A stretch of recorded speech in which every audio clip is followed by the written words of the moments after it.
Hello everyone, in today's video I'm going to show you how to download Microsoft Teams on laptop or PC. So simply press on to Windows option and you just open your Microsoft Store.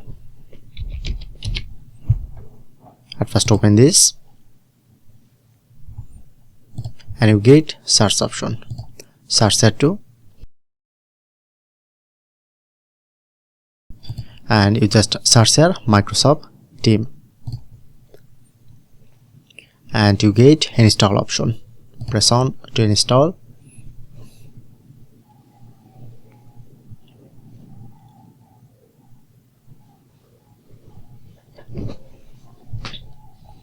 Now it's installing done and now successfully download and install this Microsoft Teams. Need to sign in or join a meeting. So that's it.